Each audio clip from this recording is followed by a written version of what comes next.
Hello, everyone. Before we get started, in just a few minutes, I wanted to go over a few housekeeping details for our virtual format today. We just ask that everyone keep their cameras turned off and please remain muted to reduce background noise for our speakers. We do have some visuals today, so we recommend that you select speaker view in the top right-hand corner of your Zoom page in order to best see the presentations. Today's session will end with a Q&A. We ask that if you do have any questions for our panelists, that you type and send them through the chat function at the bottom middle of your Zoom screen. If required, you can also send questions to info@enochturnerschoolhouse.ca. Again, that's info@enochturnerschoolhouse.ca. Finally, today's session will be recorded and the video will be posted on our website at www.enochturnerschoolhouse.ca in 24 hours and can be shared and viewed again from there. With that, I will pass things over to the president and chair of the Enoch Turner Schoolhouse Foundation, Wynne Carrillo.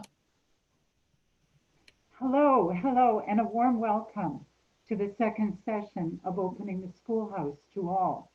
I'm Wynne Carrillo, as Mariah told you, and the Foundation's mission, I would like to say, is to share the story of the struggle for equal access to public education. This series explores how access to public education has been expanded and the barriers that still remain. The series will continue on January 12th and 19th, and registration is still open. This evening, we present, Are We Moving Closer to Gender Equity in Education? The chair is Jane Gaskell. Jane is professor and dean emerita at the Ontario Institute for Studies in Education at the University of Toronto. She taught at Queen's University and the University of British Columbia before coming to Toronto in 2002. She has written and taught on a wide variety of topics in relation to gender equity and education policy, and has worked closely with teachers' unions, school boards, and ministries of education to encourage feminist thinking and action. Jane is a member of the Royal Society of Canada. Jane, over to you. Well, thank you very much, Lynn, and welcome everybody to what I hope will be a fascinating and interesting and important session. Now, each of these sessions starts with some reference to a historical moment, which helps frame the presentations and the discussion which is going to follow. So tonight's moment is the publication in 1970 of the report of the Royal Commission on the Status of Women, and I'm going to spend a few minutes telling you about that. We're then going to introduce the panelists and have their presentations and then some questions from everybody. So tonight's moment is 50 years ago, December the 7th, 1970, when the Royal Commission on the Status of Women tabled almost 500 pages of text. I have it here. It's a big volume. Oh, does that, anyway. And 167 recommendations for the federal government to act on in order to reduce gender inequality in Canadian society. It's an influential document, and I think it's still worth looking at. We can credit Laura Sabia for agitating enough to have the Prime Minister, Lester Pearson, establish the Royal Commission in 1967. She was president of the Canadian Federation of University Women at the time. She started political life as a school trustee in St. Catharines, and she ran for office as a conservative several times without success. And she was fairly well off, as you can see in this picture of her with her daughter. She worked across political differences with Judy LaMarche, who was a Liberal and was the only woman in the Liberal cabinet at the time. And she also threatened to march 2 million women on Parliament Hill if Pearson didn't do what she wanted. So this strikes me as a lesson in successful organizing. She called it hobnailed boots and white gloves. So the commission was chaired by a woman, Mrs. Florence Bird, a journalist and a broadcaster for the CBC. The other commissioners were 2 men and 4 women, a professor of demography, a human rights lawyer, a community activist from Alberta, a professor of literature, an engineer, and a judge.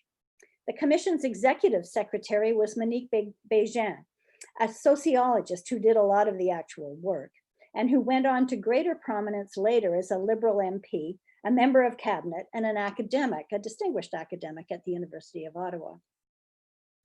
The commission held hearings right across the country. It received lots of written input and it commissioned its own research, among other things on manpower allocation, Eskimo women, technological change, Indian and Métis women, daycare, sex role imagery, and children's books. They're useful summaries, if you go and look back at them, of the academic work on gender and equality at the time. There's a picture there of the piles of documentation that Florence Bird was dealing with. And I think we can thank Monique Bégin for commissioning a lot of the research. So the research the report had recommendations to the federal government on a wide variety of issues, on pay equity, on maternity leave, childcare, birth control, abortion rights, family law reform, part-time work, alimony. There was a section on Aboriginal women and on the Indian Act. And perhaps most relevant for our discussion today, it has a long chapter on education, which I used in my teacher education classes for many years. It discusses patterns of women's enrollment, stereotypes in textbooks, the impact of television and technology, and the particular problems of Native, immigrant, and rural women.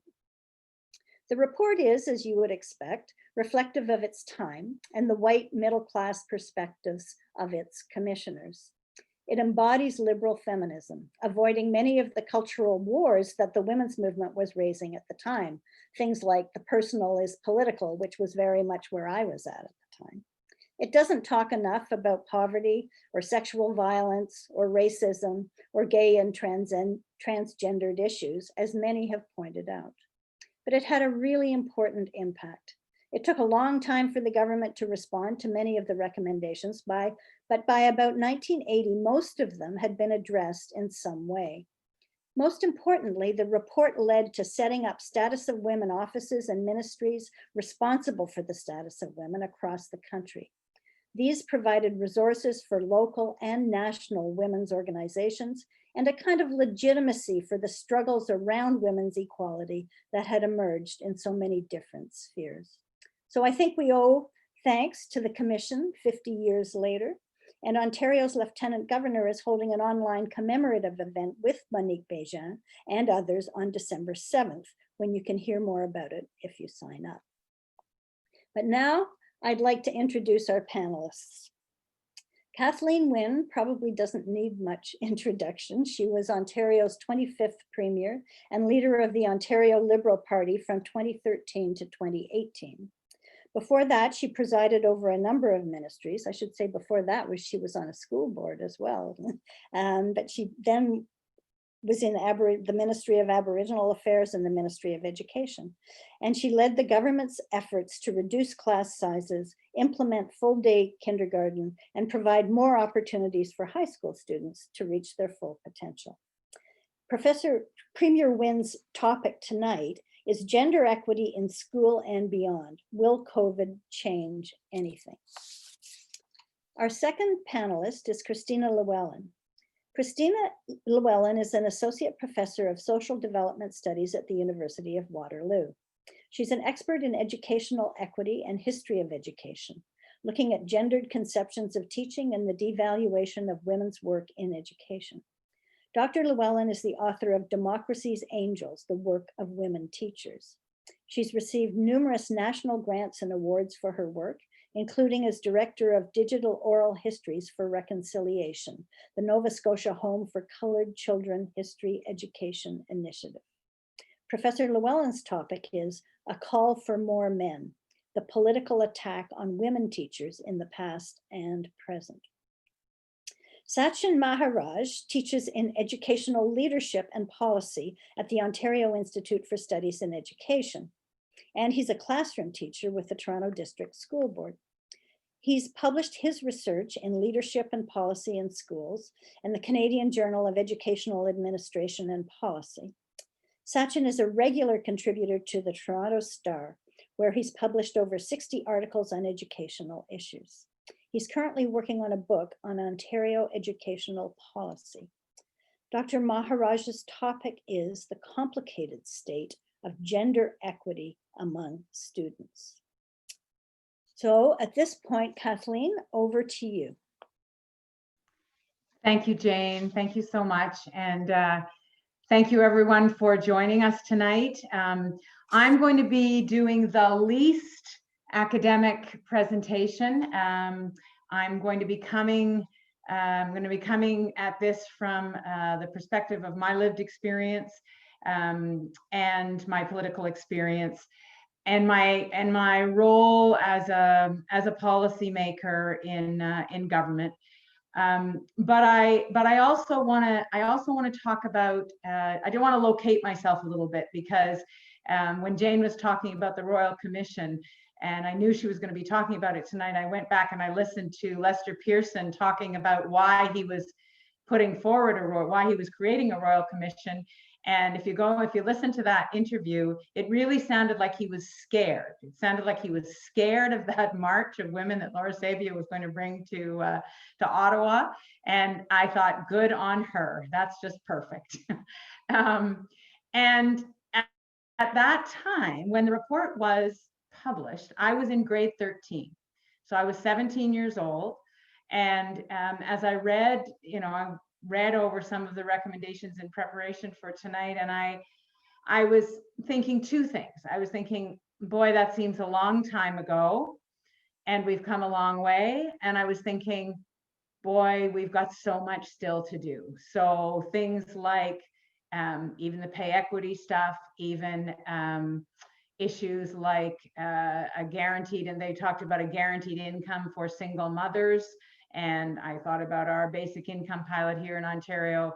So the whole issue of childcare and the fact that we still don't have a national childcare program. So I think that it's a really good starting point for this conversation. The other thing I want to tell you about myself is that when I was in the academic world, the work I did a Master's of Linguistics and a Master's of Education, but my Master's of Linguistics was, the thesis that I did was I wrote a grammar of English spoken by kids on a First Nations reserve north of Hearst, Ontario on Constance Lake. And out of that grammar that I wrote, I was writing it for the Department of Indian Affairs, it was called at that point. But my thesis was on the expectations of teachers of the kids who came into their school in Hearst, because there wasn't a school at Constance Lake at that point, and the expectations that were formed because of the English language that they spoke, which was completely systematic and completely as complex as any other dialect, but it was obviously different than the English spoken by kids in Hearst. So this notion of how we are biased in our education system in individual classrooms, but across the system, how we are biased on a whole bunch of factors, on gender, on sex, on language, on ethnicity, across the spectrum. That has been a preoccupation of mine since I've been involved in both academia and in politics. So what I want to just talk briefly about tonight, before we go on to the other presentations and the questions, is the realities of our education system, which in Ontario, when we look around the world, and there are lots of places like Finland and some of the Nordic countries where we can look to as examples of systems that have figured some things out that we haven't. But there are so many other places when we compare, we can see that in Ontario, we have come a long way in terms of equity. But the fact is that our education system still reflects the systemic issues that we have in our society. So systemic racism, whether it's as Islamophobia or anti-Black racism or anti-Indigenous, those are part of our education system. The degree to which systemic homophobia and misogyny are in our society are still reflected in our schools. They are one and the same. Poverty, the access to community support influences the way kids are treated, the expectations of those kids in the system, the degree to which teachers are trained and have done the self-examination and the work on equity-seeking policies also influences the way the classroom functions. So I'm pretty sure that Sachin and Kristina are going to be talking about those classroom realities. But I think that we need to locate the education system in that broader community. I think what has happened during COVID, and I wanted to talk about this because I think there are going to be a lot of questions that are going to come at us over the next few months. What COVID has done is it's exposed the impacts of these forces that I just talked about in the broader society. And so whatever we have believed about how successful our school system may have been at eradicating them, we have to acknowledge that it has not been successful enough. We have not been able to extrapolate, the equity policies and so on that we've put in place in the education system to the success that we might have hoped for in the broader society. I remember Ursula Franklin used to talk about our publicly funded education system as the factor that separated us from the United States, for example, because we had a much more evenly accessible publicly funded education system, much more even teacher training, much more evenly resourced schools. And so that created a more level playing field. But we have to understand that is not completely the case. We have not been completely successful. So despite the compensatory initiatives that we have taken in Ontario, when I was Minister of Education, I reintroduced the word equity into education documents because it had been removed by Mike Harris. There was no discussion of equity when my kids were going through the system. Those policies that had been put in place by boards like the Toronto Board of Education were dismantled by the Ministry of Education under the Harris regime. So we put those equity policies back in. We created an anti-racism directorate, and we tried to once again link equity to student achievement and student success. So despite increasing staffing annually, which has happened throughout the time we were in office, 2003 to 2018, despite third-party programs that have grown up, things like Pathways to Education, we still are dealing with inequities, including gender inequity, and the different expectations of kids in our system that are the result of that. So the current economic downturn that has come about as a result of COVID is being called a she session. So some of the questions I have about that are, if policies are enacted to target and support women, will that have an impact on our education system? If the federal government, for example, determined that working with provincial governments there actually could be finally a national childcare program that would be funded, how would that influence education policies? In the same way that full-day kindergarten, which has not been in place that many years in Ontario, has created a different environment for women's ability to get into the workforce, not the way a full childcare program would, but it has created more ability. But if we had a fully funded childcare program nationally, what would that mean in terms of education policies?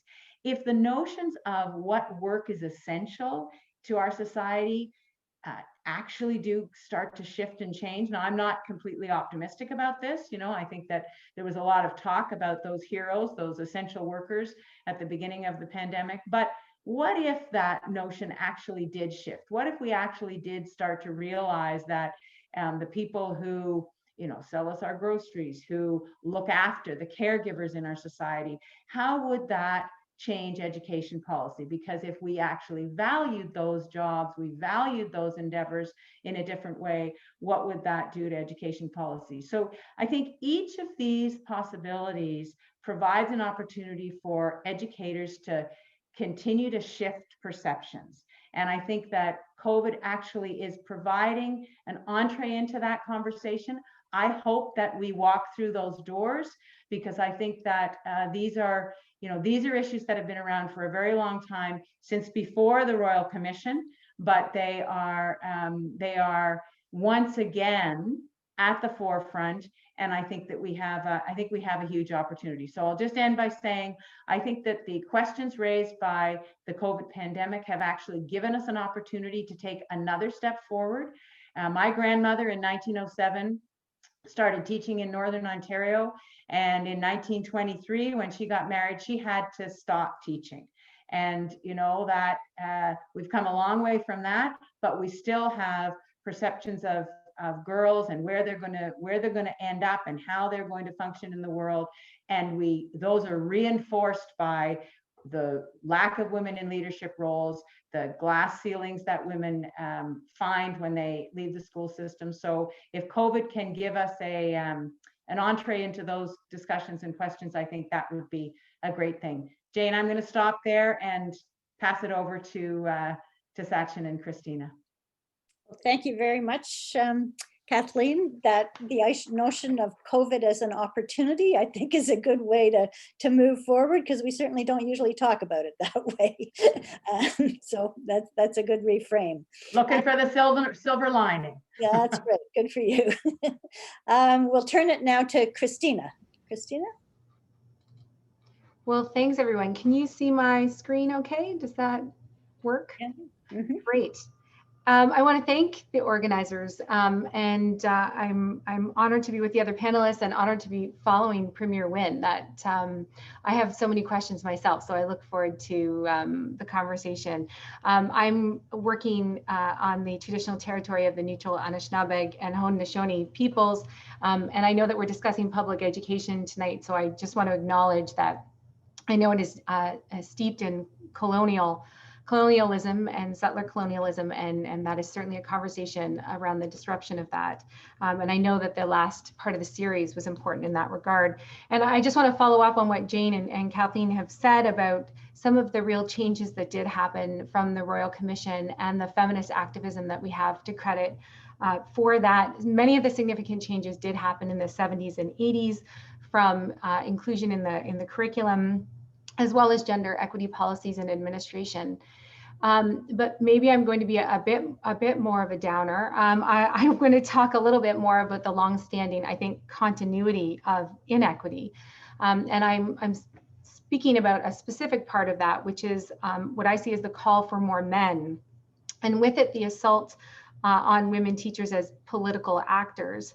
And when you look at the commission report, explicitly teachers don't actually garner as much as attention as you might think. So I think that that's just important to note. So I just want to start by saying I recently received this lovely anonymous note from a reader of the Toronto Star, which I'm sure Sachin gets his own fan mail sometimes. This was an op-ed that I wrote at the beginning of COVID that really talked about the need to focus on connection and relationships when talking about the emergency remote teaching, and not what was being proposed was mandated all-day virtual teaching. And so the person who responded to my op-ed noted quite assertively, quote, teachers teach nothing, too stupid to teach math, no one can fail due to equity bullshit, overpaid, greedy pigs, always more money, making $100,000 a year for doing nothing, all about teachers, not students for the last 20 years under the Liberals. Again, this probably won't surprise Premier Wynne, this kind of reaction either. It didn't surprise me. I see it as very much emerging from justifications that had been used by the Harris government for their cuts that included what Premier Wynne referred to, which was the removal of equity with respect to the Education Act, the Employment Equity Act, removal of equity officers. And now, of course, with the Ford government, justifications for increased class sizes, cuts to education program grants for vulnerable learners, as well as this push for mandatory e-learning. So if we can remember pre-COVID days, which I'm finding increasingly difficult even as a historian, we know that the Ford government, like the Harris years, really have focused the problem for education squarely on the shoulders of teachers. So Lecce, the Minister of Education, has repeatedly stated that teachers have wanted unfair compensation that was hurting students. And since COVID, the crisis has worsened, of course. School boards have been pleading for extra resources. They've been pleading for resources for emergency remote teaching as well, and far more. And the blame again has been placed on teachers. So we see the recent move is around the repealing of Regulation 274 of seniority hiring, which was credited actually with trying to eliminate some nepotism, but also on insisting that new teachers have math tests because there were implications that teachers just don't even know the basics. So I think we need to ask ourselves, why is this a public relations campaign that in any way may be deemed successful? Why is it that the public might support any depiction of teachers as lazy, selfish, greedy, and lacking knowledge? And I question unions as well. Why do teachers' unions respond by positioning themselves as only doing it for the children and not for their own rights as professionals? And the answer is in large part, I would argue, because it's a female-dominated profession. Approximately 80% of teachers in Canada are women.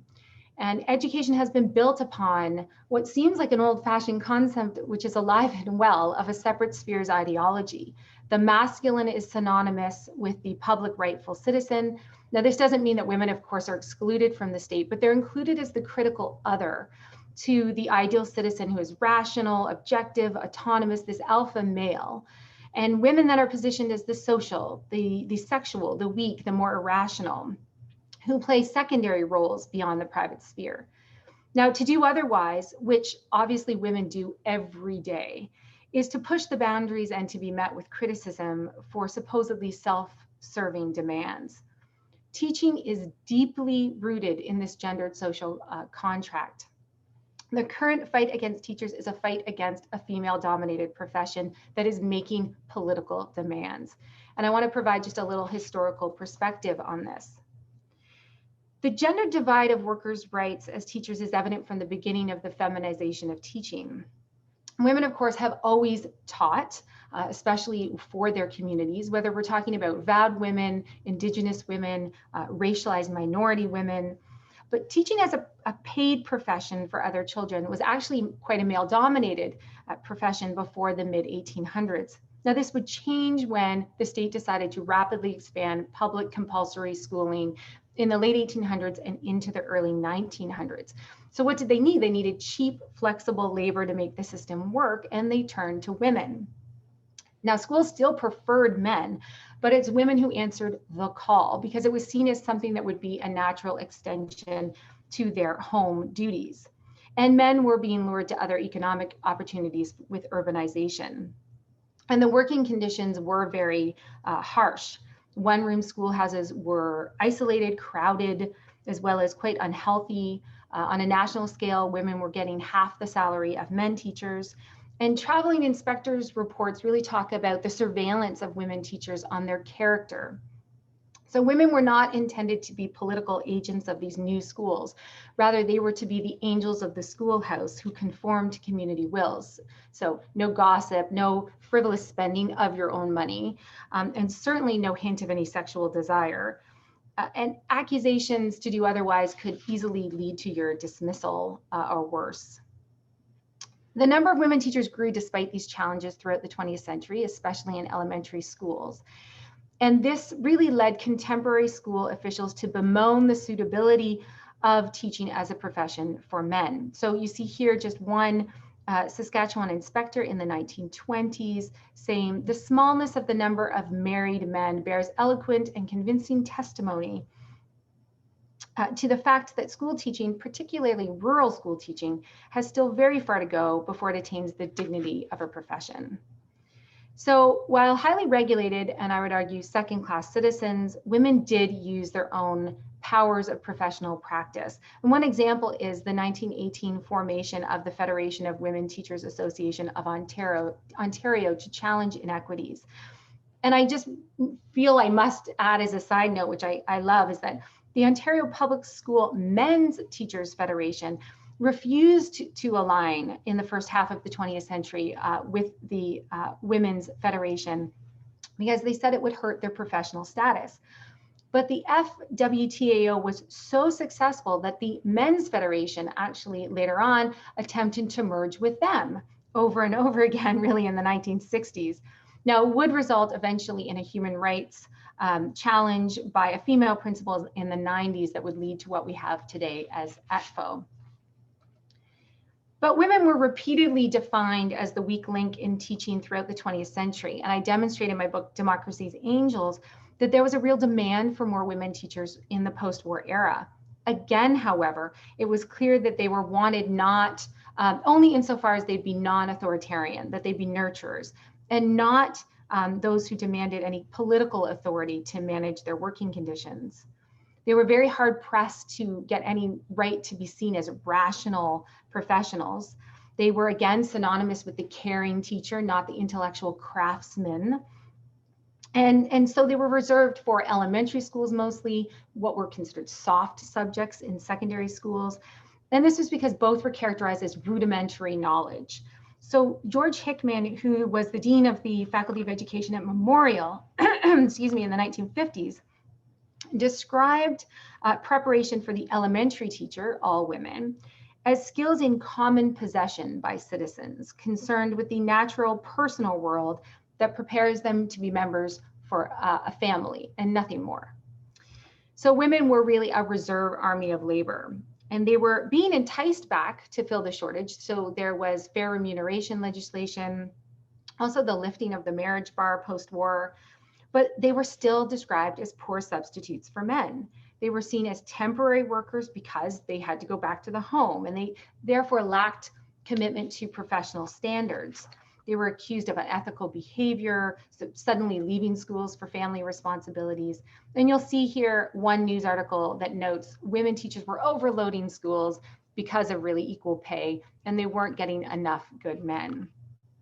Really, women were wanted to simply replicate the nuclear family that had been disrupted by the war. So they were wanted in schools to be examples of correct mothers. And here again, I have a newspaper article that really highlights this quite profoundly, where it's advertising the pretty new teachers that year. And it says that they were enough to send dad to school with Junior. And Toronto principals issued a report in 1946 that referred to all these kind of housewife-like duties as great influences on students, where teachers dress modestly and tastefully, keep their desks and windowsills neat, and have a few good large pictures hung in the classroom. Now, failure to comply was really sanctioned by male psychologists who had an unprecedented role in schools.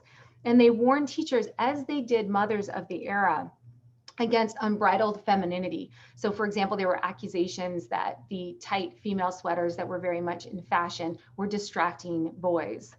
There was also great concern, however, though, for over-mothering in the classroom that would create mama's boys. And note, the concern was really about male students here.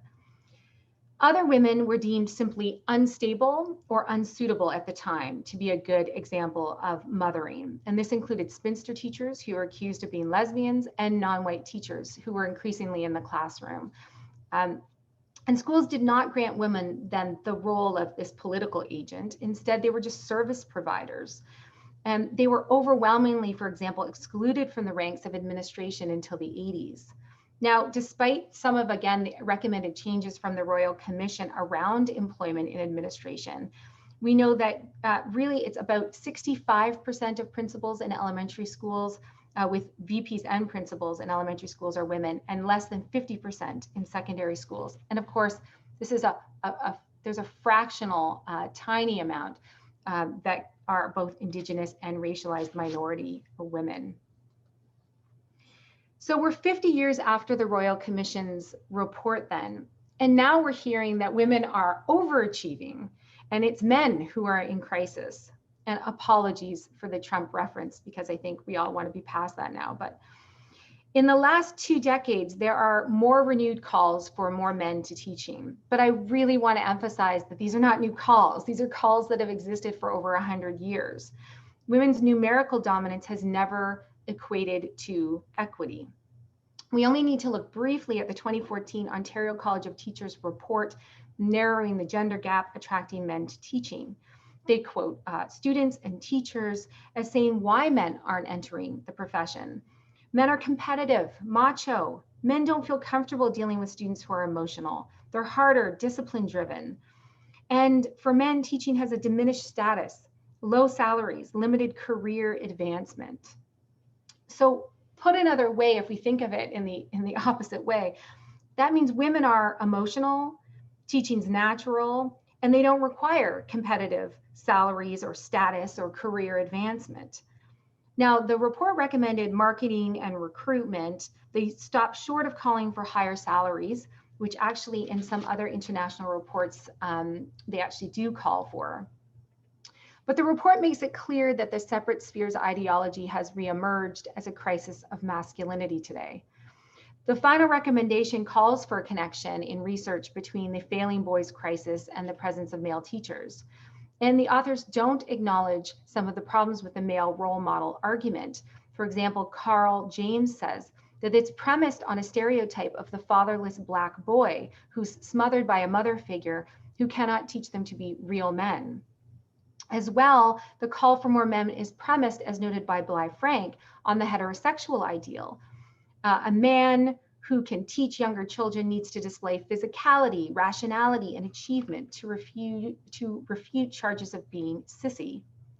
So we have boys and men's underachievement set against a harmful construction of dominant masculinity, as well as girls and women's overachievement. So how can we change the script then to fight for women's rights as workers and political agents in education, and in so doing against a toxic definition of the masculine teacher? The answer is very complex, and I think all of you probably have a lot to offer in exploring some of the answers, but I'm just going to end with a few brief thoughts. One is that we need to value all women's labor. Women's demographic dominance in education is an international phenomenon, but not a natural one.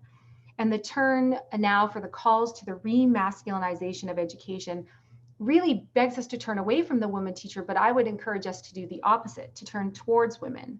But we need to do so in a far more inclusive way, including lesbian, trans, Indigenous, and racialized minority women. This cannot be a call for more white women teachers.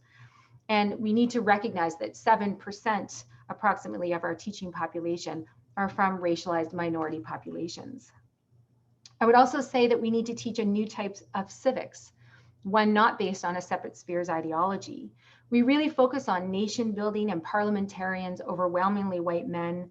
We focus on concepts like capitalism and democracy, and not on patriarchy. We also use an expanding horizons model of teaching, in which we really teach about the self and family at just the youngest levels, when young children are mostly taught by women. And when we move on to what are considered more complex issues, world issues, then they're taught by more men, which creates this association that when you're taught by men, those issues require more rationality or sophistication somehow.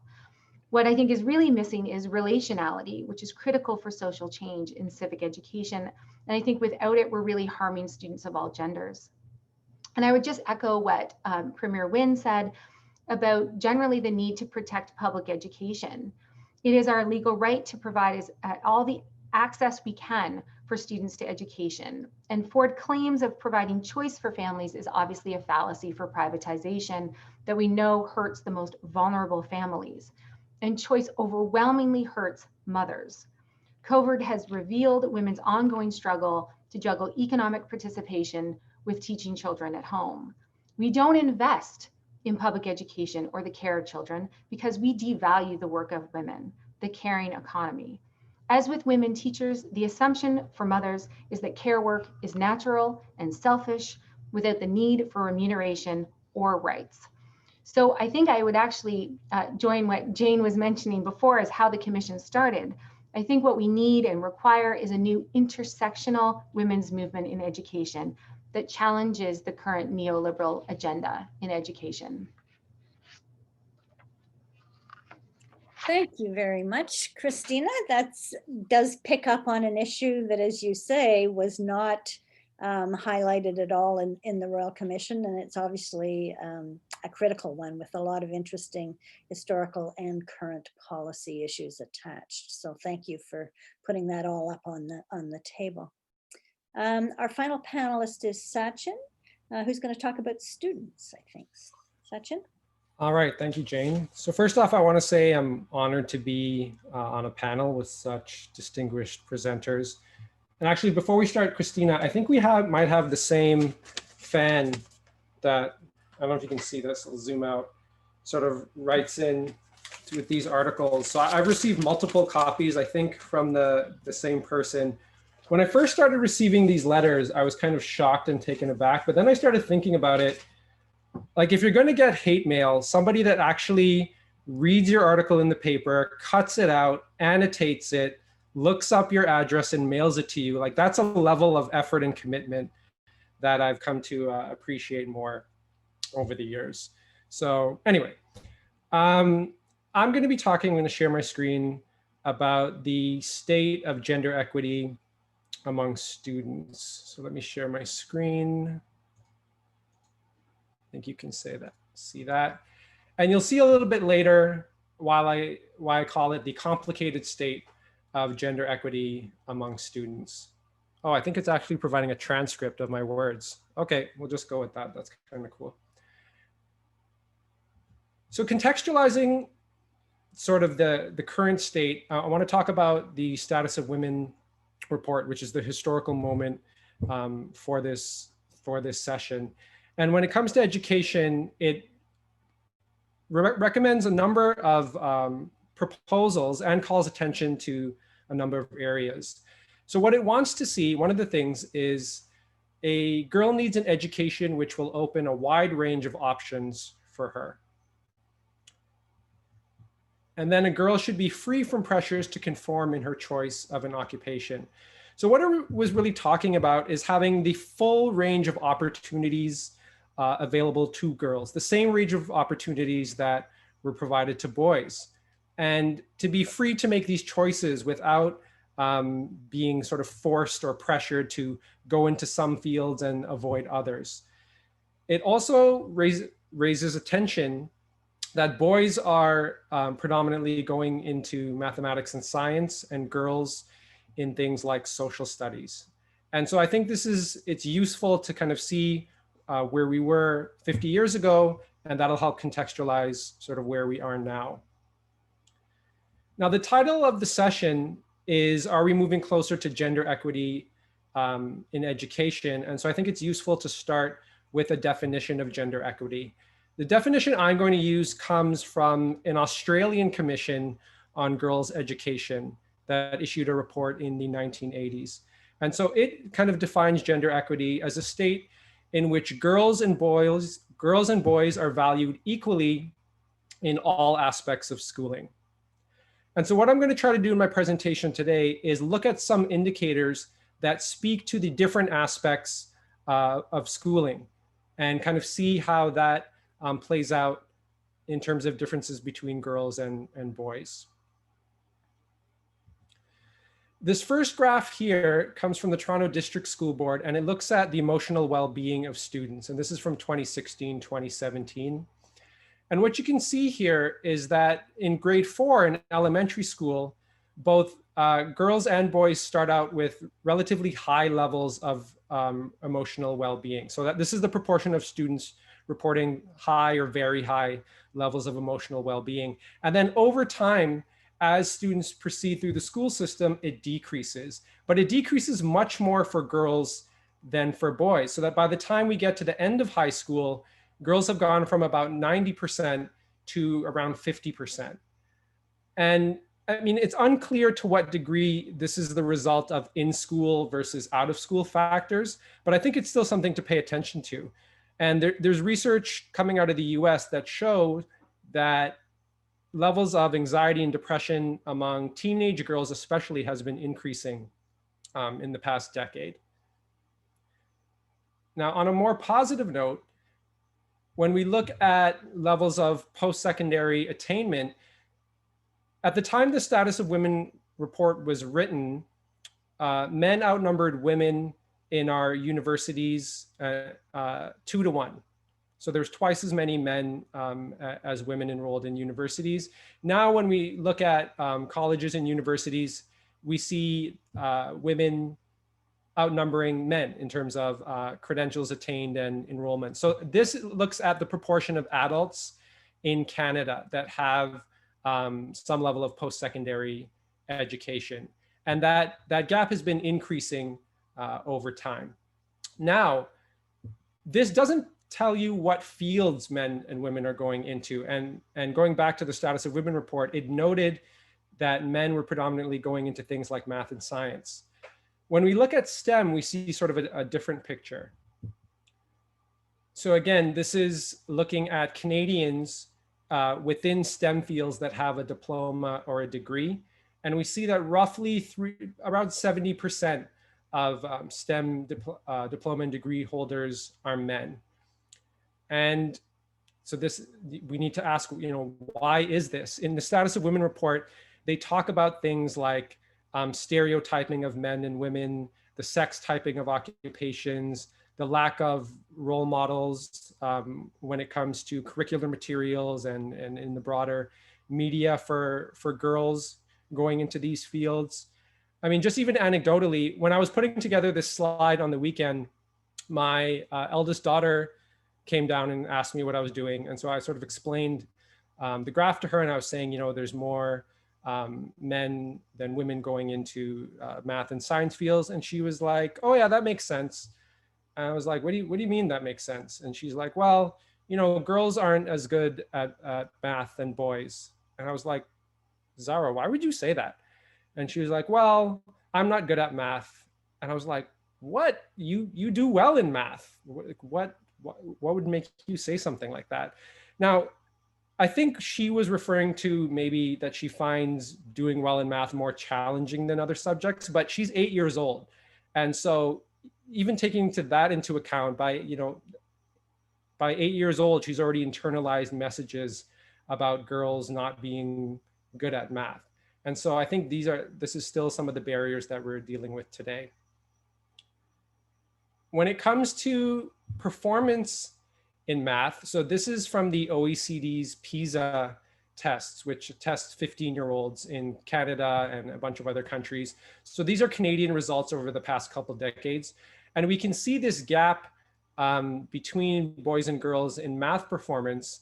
And from 2003 to the last round in 2018, the gap has narrowed, but it's largely driven by the deterioration in performance of boys. So both boys and girls in Canada are doing less well than they used to, but the drop off in boys' performance has been steeper. So there's more of a narrowing of that gap. When it comes to science, we see that now in the latest round anyway, girls are outperforming boys in Canada. But again, I don't know if anyone would necessarily consider this progress. So it's not, the gap hasn't narrowed because girls are doing better in these subjects. Both boys and girls are doing worse, but boys are starting to do even worse in terms of the deterioration of their performance. And so that's why we see the gap narrowing. Reading is a more stable picture. So we see higher levels of performance of girls and boys, and that's been that way for decades. So nothing has really changed there. Now, when it comes to student discipline statistics, we see that, this is from the Toronto District School Board again, we see that boys make up over 3/4 of the proportion of students that are suspended or expelled. And this has been pretty consistent over time. And so when we talk about valuing boys and girls equally in schooling, when we see something like this, we have to ask, well, why is this? Why are there so many boys being suspended or expelled? Now, oftentimes explanations point to things like the way boys are socialized. And sometimes we see terms like toxic masculinity used to describe what's going on here. But what's interesting is there's a huge racialized element to school suspension. So as people like Carl James and others have noted, Black and Indigenous students are disproportionately suspended and expelled compared to white students, for example. And in terms of explaining that, we don't accept socialization as the cause. We don't say, well, it's the way those students were raised, that's why they're getting suspended and expelled. We look at kind of systematic factors that are causing these discrepancies. But the reality is, even among Black and Indigenous students, the higher level of suspensions and expulsions is largely driven by boys, by Black boys and Indigenous boys. And it's like that across demographic groups and student populations. So a few years ago, the Toronto District School Board looked at the underperformance of certain student subgroups relative to the general TDSB population. And here's what they found. So this is looking at 5-year high school graduation rates among Somali-speaking students. And what you can see, it's largely the underperformance of boys that pulls the average down here. And it's like that for every other group. So this is for Somali-speaking students. This is for Afghan students. This is for Spanish-speaking students. And then this is for Portuguese-speaking students.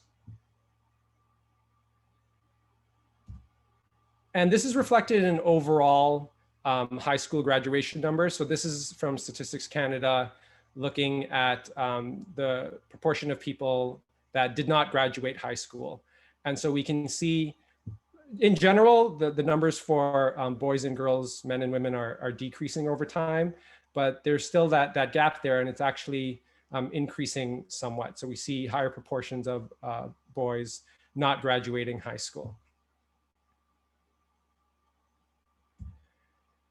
So when we reflect on the state of gender equity among students, as I said in the title of the presentation, it's complex, it's complicated. There isn't a clean, neat story to tell here. On the one hand, we have higher proportions of women attaining post-secondary education. However, we still see a huge discrepancy in STEM. We see, the deterioration in emotional well-being of girls as they proceed through high school. And then at the same time, we see large numbers of boys being, from all racialized backgrounds as well, being suspended and expelled and struggling to graduate from high school. So I think we need to address all of these issues simultaneously. We have to be able to continue to remove the barriers that girls face in terms of having equal opportunity in schools, while at the same time addressing the issues that boys are facing as well. Because ultimately what we want is all students to flourish to the best of their ability. And if anyone wants to email me any questions that we don't get to in the Q&A, that's my email address. And with that, I will thank you. Thank you, Sachin, for putting that together. You raised the question, I think, of how to measure gender equity, what counts as educational outcomes, and how we balance them and measure them, and how good those measurements are in the first place. So they're important questions. This is the point at which we can move to some questions, but I thought, first of all, I'd ask the panelists if they had questions for each other on hearing what you've heard from the others. Is there anybody with a? Yeah, I had a question. Mm-hmm. Yeah, Kristina, I was really fascinated by your presentation, and I really want to read your book. You noted the different proportions of teachers among elementary and secondary teachers when it comes to men and women. And I wondered in your research whether you saw that play out in terms of the way secondary teachers were treated compared to elementary teachers. Yeah, thanks for the question. It's a really good one. In the book that I look at, I'm actually looking at, and I do oral histories with women who taught in the secondary sector. And what often played out for those women in teaching is an attempt actually to take on the what they attributed to be the masculine persona of privileged teaching, that which was honored. So they often would try to sort of set aside any notion or concept that what they did was all about caring for their students. They worried that that actually made them susceptible to this kind of secondary tiered status. And they were really big on pushing their academic credentials and their academic side. And so in some ways they sort of propped up the need to privilege that masculine image of the really good secondary school teacher, because they were competing in that atmosphere.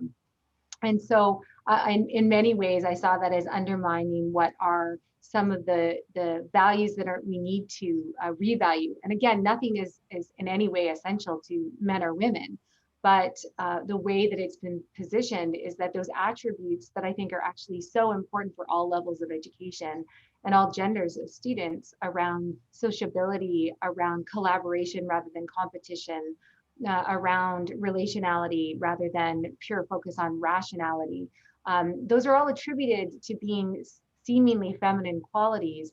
And they're ones, though, that make it very difficult sometimes for women teachers to really stake a claim to their professional status.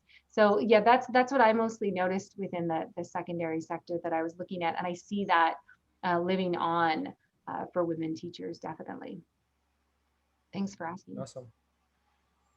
Jane, it's Kathleen. I had a question and a quick comment. I wanted to just comment, Kristina, on your segment about FWTAO and the OPSTF, and it's interesting because I was around when that was happening, and one of the fears of FWTAO is that some of the values of the Women's Federation would not live on. And it's interesting the degree to which the leadership in ETFO has been male. When you think about the membership of that body, it's very disproportionate. So I think some of the fears that some of the women from FWTAO had actually have been realized. I don't know if you have a comment about that. And then Sachin, I just wanted to ask you, the participation and success in STEM has become such a marker of success of the education system. I think it's interesting that we do not have the same discussion around the performance of kids in the humanities. You know, we don't talk about the subjects where girls excel as being as important as the subjects where boys excel. And one of my fears about publicly funded education, and particularly as we get into post-secondary, is we are going to be narrowing the broad education that has made Ontario one of the best education systems in the world. We're going to narrow it down to those subjects that we have determined are where innovation happens. And I don't know if you have a comment. I guess it's not even a question, but I'm so worried about that. I'd love to hear your comment about that. So Kristina, did you want to respond first? I just fully agree about the comment about the association. So no, Sachin, I'll pass it over to you. Yeah, I mean, personally, I don't get the whole obsession with STEM. I wrote about this a few years ago for the Star with respect to this idea of the skills gap. So we often hear this, that there's this skills gap in the labor force, and then we need to push more people into sort of science, technology, and ignore, social sciences, humanities.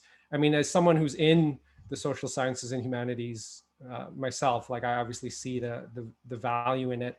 And I think, I don't know, this narrative, if you trace where it comes from, at least in Canada and the US, to the best that I can tell, a lot of it comes from people like business leaders and sort of driving the kind of economic rationalization for education. And I think this becomes very seductive to governments, especially in times of economic crisis. So we saw that even in Ontario after the recession in the 2000s, right? Unemployment goes up, and then there's this push. We need greater alignment of the education system to economic outcomes. And these things tend to go in waves.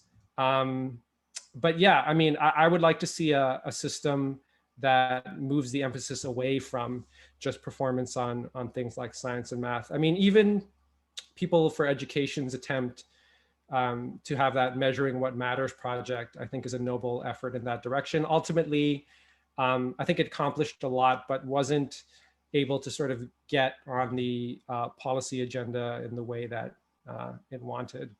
So where that came from, where the Measuring What Matters came from, was I was trying to broaden the notion of what we should be paying attention to, because I felt that through the EQAO tests, and our government kept those in place, but I was trying to make the argument that we should be looking at a whole range of kids' abilities in order to be able to evaluate and talk about success. Because the education system is about forming and helping young people to become citizens and to become happy people, right? Because that's what makes communities thrive. And so People for Education was sort of supporting our government in trying to do that. And that's the issue around well-being, Sachin, that we put well-being in our vision for 21st century education. And I'm worried that we're going to lose that focus, because the issues that kids are having with mental health, if we don't pay attention to well-being in the broadest sense, not that we spend 20 minutes a day on well-being, but that the well-being of the student becomes woven into the fabric of the day. If we don't do that, we're not going to be successful. Anyway, I'll stop, Jane. I'm sorry. No, it's a great conversation. I just wanted to add that in biology, which is a science, girls are more likely to enroll than boys. So we talk about STEM, but it's actually, if you look at biology, it's different than the other sciences. And why is that? And I also wonder whether it's salaries that drive it, that you make higher dollars if you graduate from university in physics and engineering than if you graduate in English and arts. And maybe that's part of at least what's behind it, the economic levers. Which is another big societal problem, right? Exactly. No, absolutely. But on FW, they lost not only leadership, but the curriculum development and encouragement of women teachers to become administrators, get professional training was just wonderful over the period when they were very active around women's issues. So it is a shame to see that go.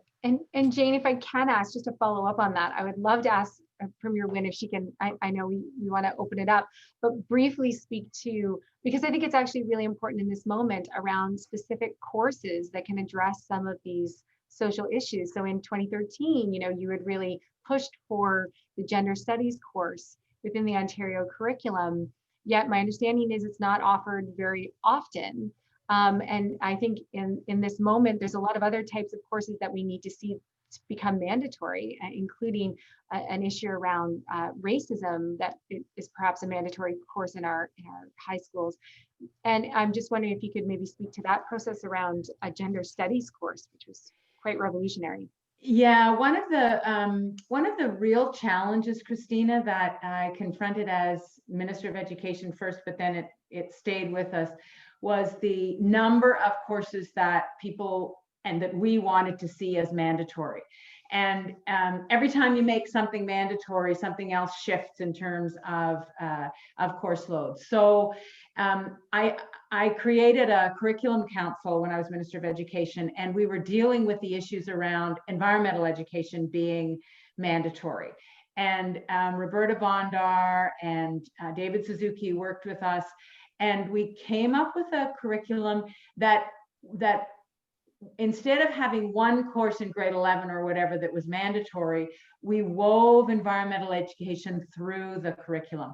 I honestly believe in terms of gender studies, that's what has to happen. We have to, and curriculum is being rewritten all the time, and it, you know, has to be rewritten from a different perspective.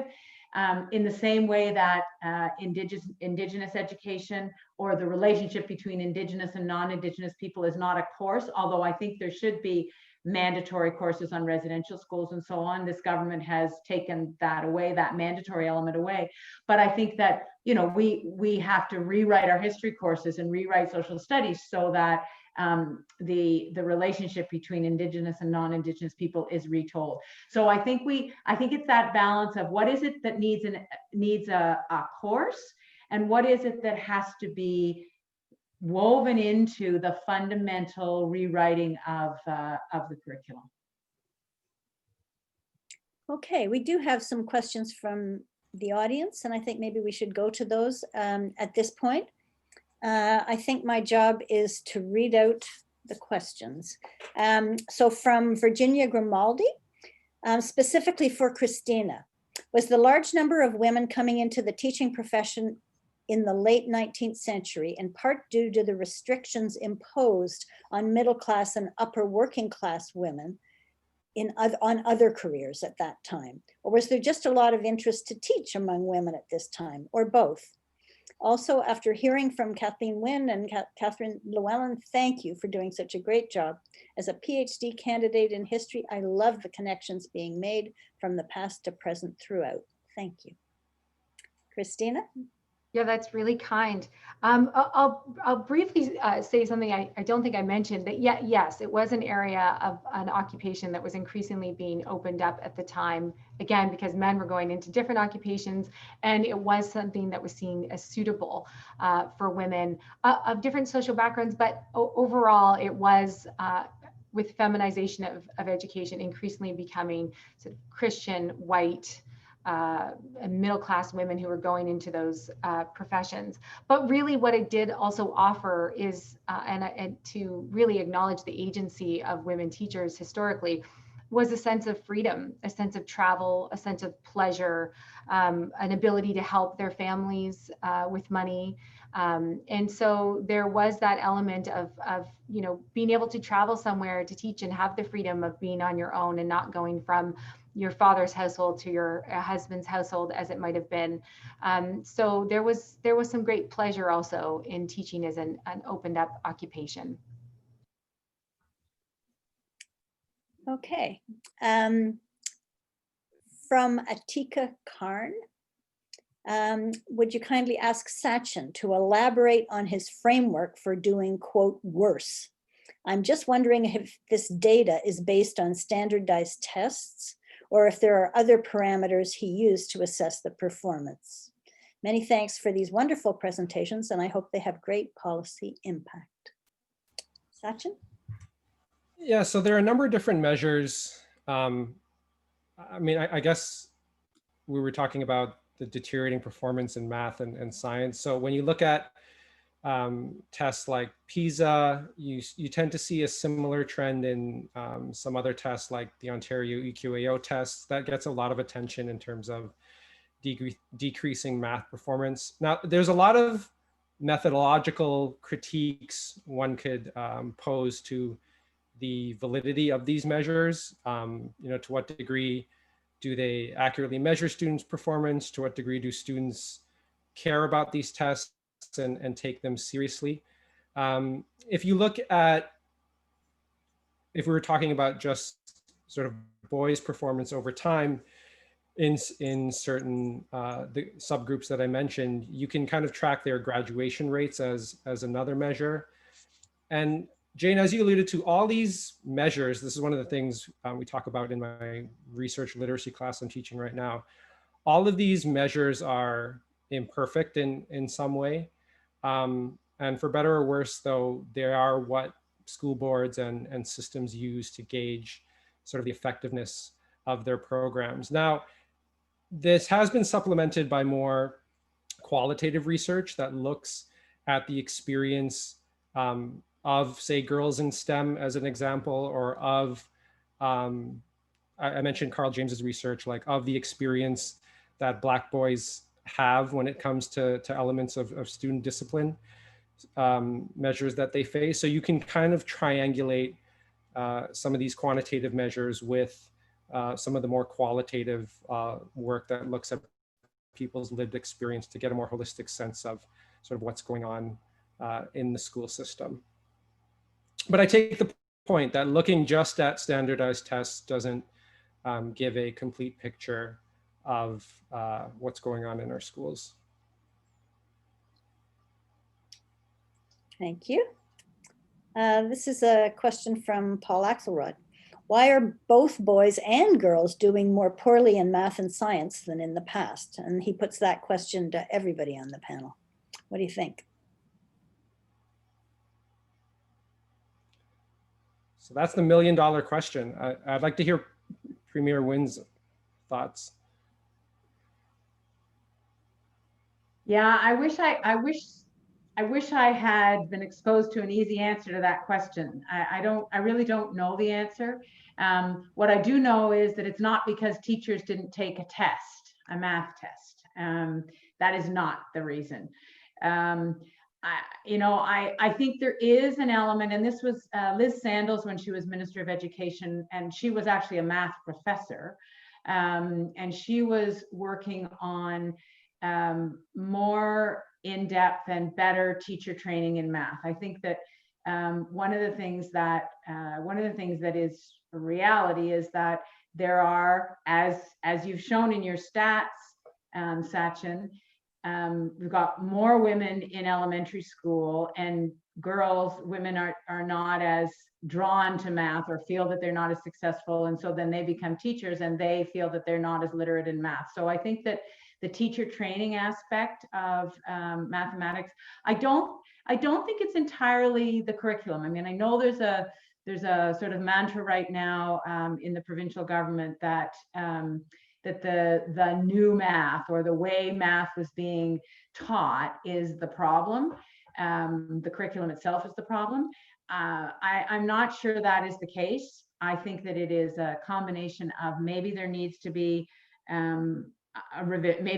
revisions to the curriculum, but I think also there needs to be more of a focus on supporting teachers in their pedagogy and helping them to be more comfortable so that they can feel better about teaching math. I think that's part of it at the elementary level, Sachin. We don't have those, we don't have the same math capacity. We don't have the same specialists. I would suggest that we don't even have the same kind of degree of math consultants who have been able to support teachers in our boards as we do in language. So I think those are a bunch of issues that we're dealing with. Can I just jump in? Oh, sorry, Kristina. No, please go ahead, Sachin. No, I wanted to ask about that with regards to, and I don't know if you have the answer to this, with regards to the teacher training question. I get the idea of teachers going into elementary teaching and maybe not being familiar with math, but has like the degree of that problem changed over time? Because we're not just talking, again, assuming you accept these test scores as valid, we're not just talking about a general low level of performance, we're talking about decreasing performance over time. So is that something that has become exacerbated in the past couple of decades?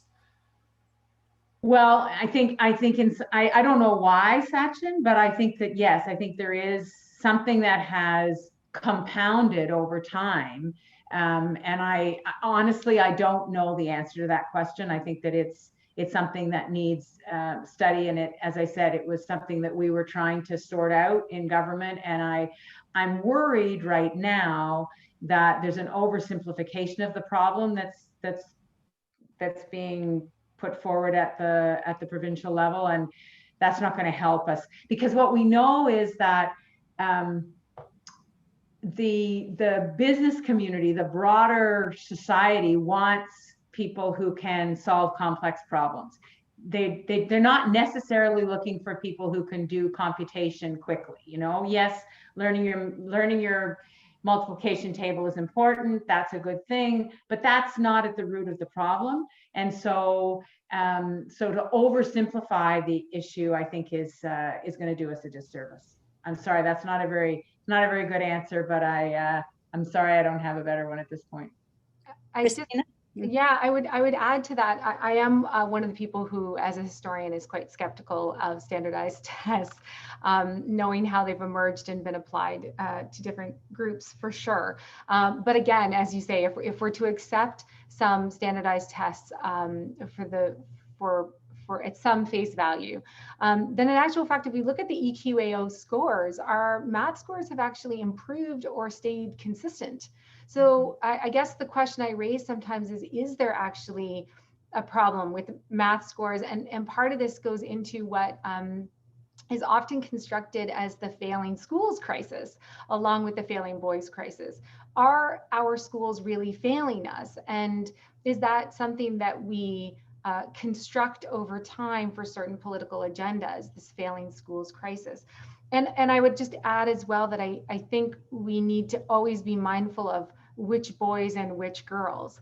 You know, I would argue that I think the literature shows that, you know, middle class or those of higher socioeconomic status, students who are overwhelmingly white, who are non-Indigenous, they're the students who actually are probably the ones having the higher success rates.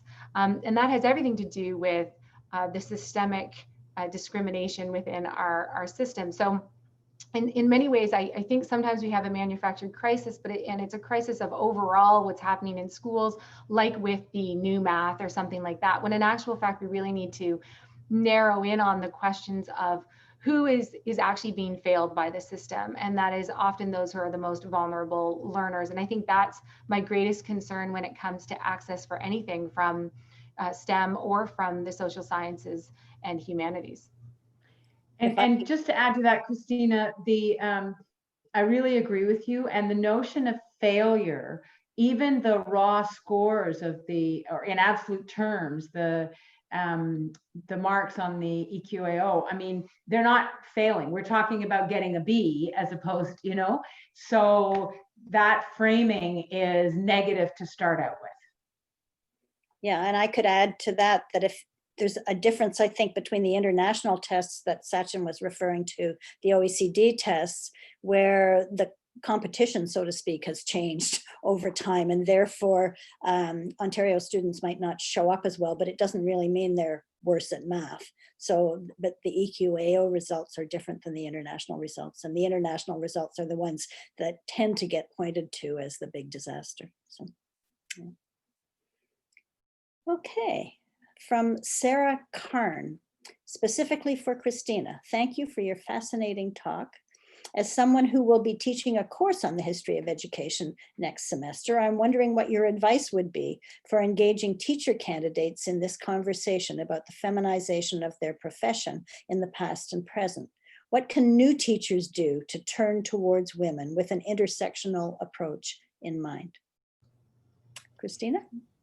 Oh, I'm so excited to hear that you're teaching a history of education course. Let me just start with that. I think that's a good place to begin with. I think that a historical perspective on the profession itself is actually something that sometimes our teacher education programs are increasingly missing out on. And you talk about having to be selective of courses.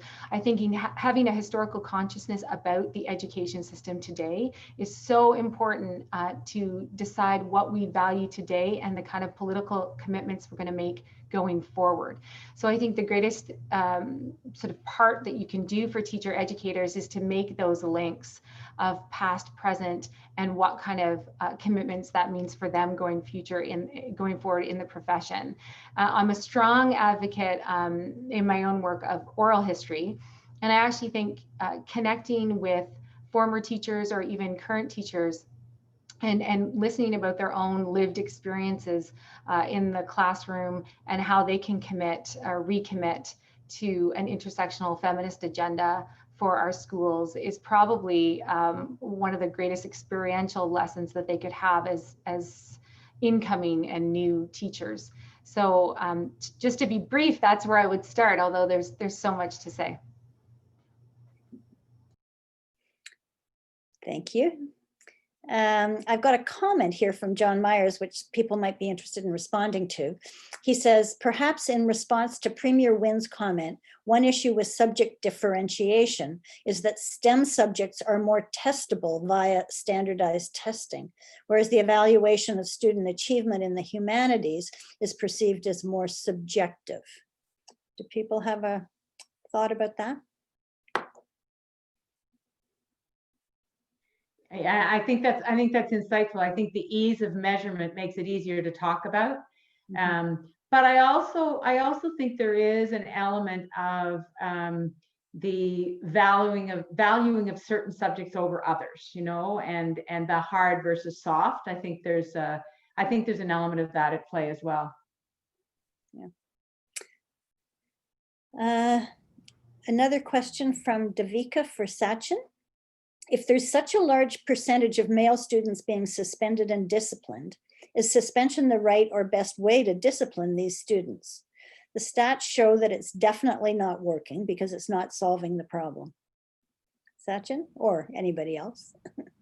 Well, I think you've seen increasingly now school boards recognize that and move towards alternative models of dealing with issues. I mean, first off, going back to the racialized component of it, looking at the systematic factors that cause certain groups of students to be disciplined more than others in the first place, but then even dealing with, let's say it's even like a violent incident or something like that, more elements of progressive discipline or kind of a restorative approach to dealing with that. I mean, in the TDSB, I've received training on kind of having a restorative justice approach to dealing with conflicts in schools. And I think that's the model we're transitioning towards, and that will help to deal with some of these issues, because yeah, just oftentimes suspending or expelling students doesn't address the root cause of these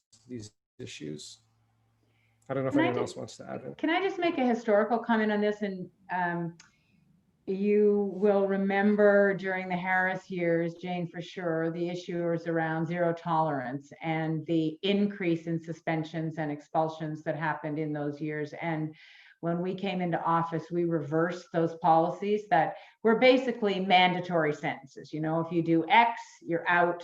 And so the pendulum swung in the other direction. When I was a school trustee, suspensions and expulsion hearings were the most painful things that I ever experienced. And they were, to your point, Sachin, it was pretty much 100% Black boys who were sitting in front of us during those expulsion hearings. So I think the issues around restorative justice, the community conferencing, you know, there are a whole lot of techniques that can be used. And I would suggest that in the best schools in the province, you won't see administrators suspending and expelling kids. They have found other ways to bring the kids into the, you know, into the community and keep everybody safe without using what I think is a blunt instrument, which is expulsions and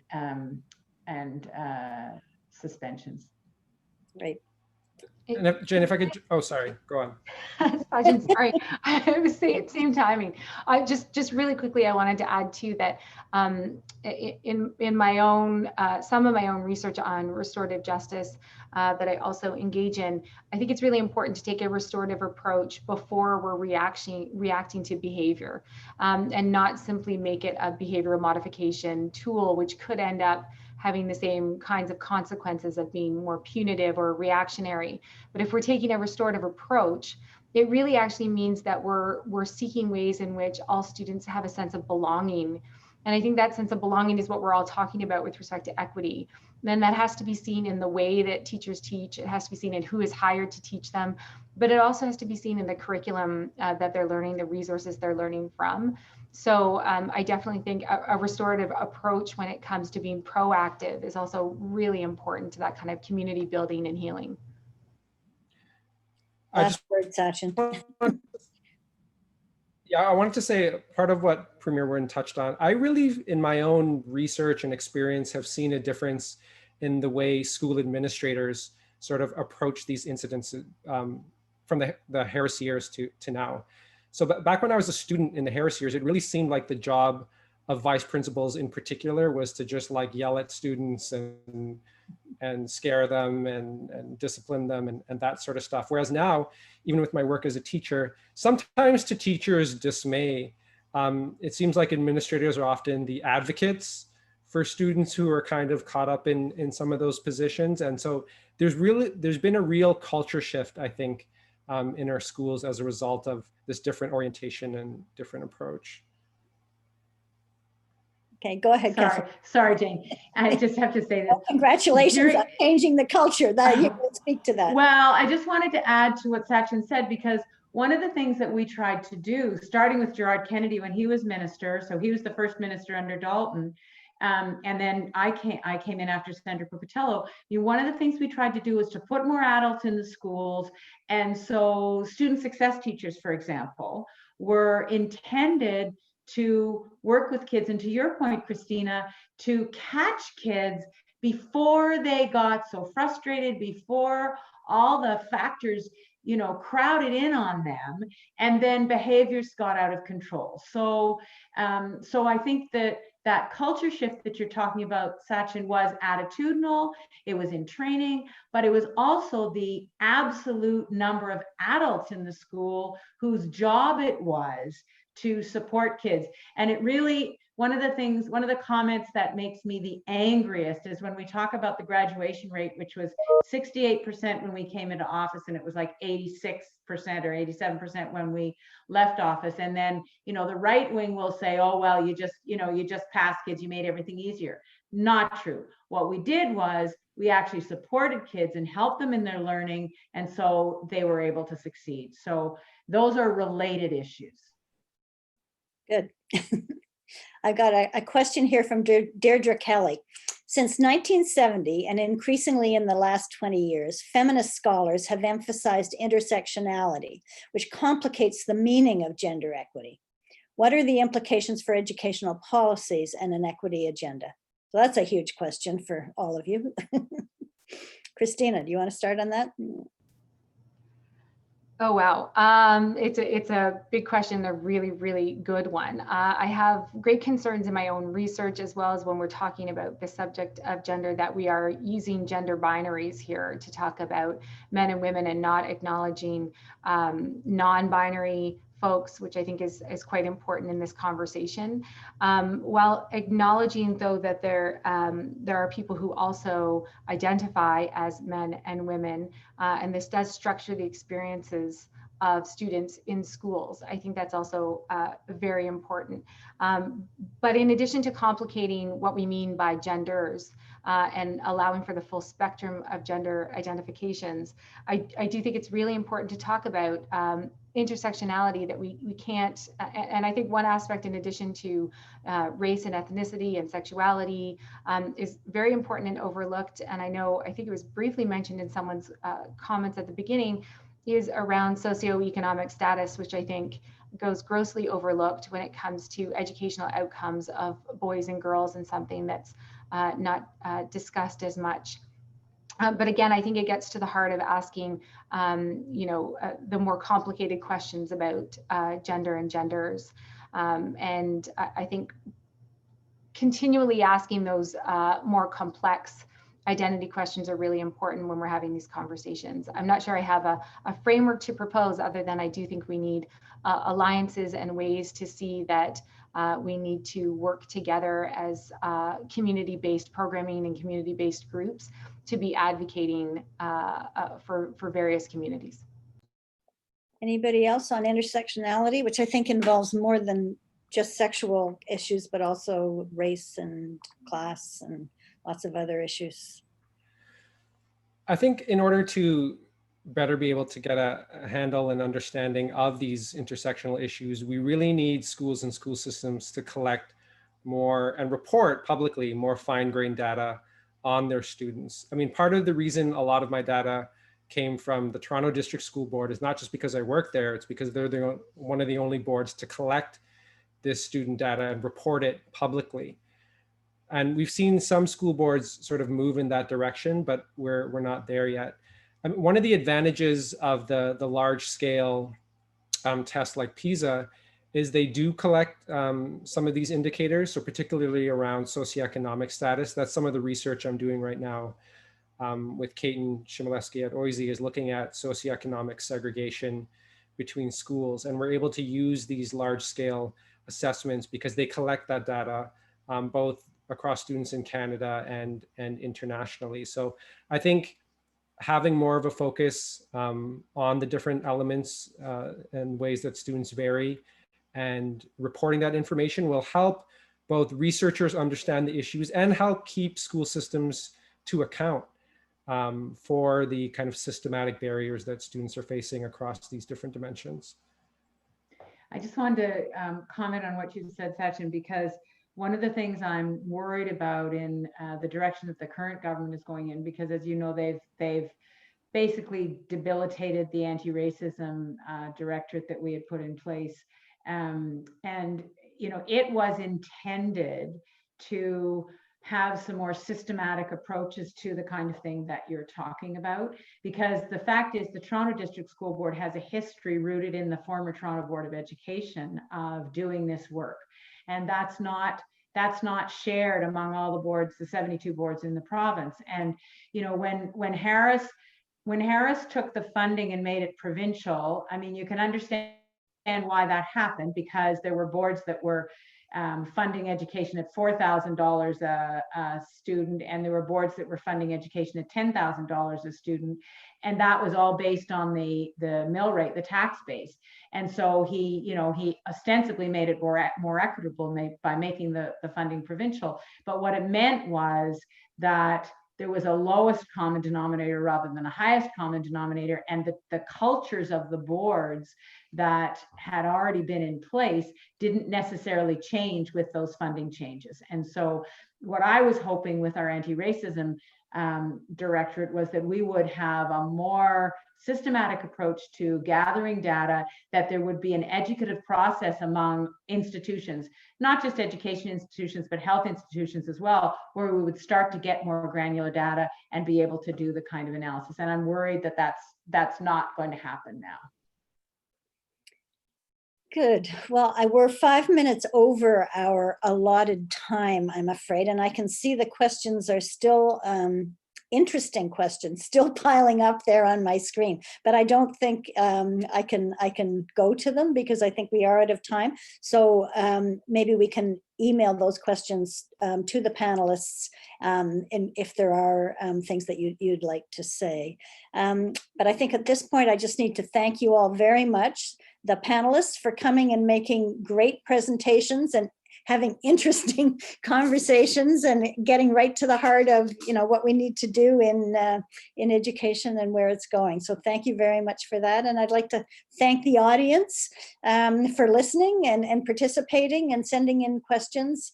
It is that kind of engagement with the panelists and with these questions that I think will improve education generally, as well as gender equity over time. So thank you all very much for your participation, and to the Enoch Turner Foundation for sponsoring and organizing this.